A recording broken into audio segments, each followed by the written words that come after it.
Learn Kiswahili.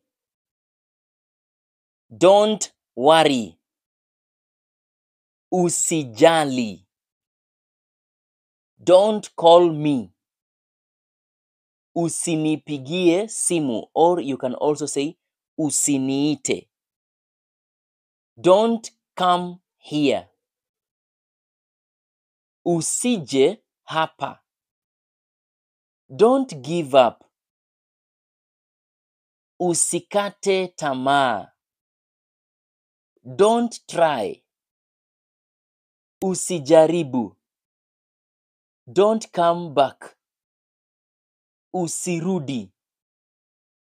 Don't play with me. Usicheze na mimi. Don't follow me. Usinifuate. Don't repeat. Usirudie.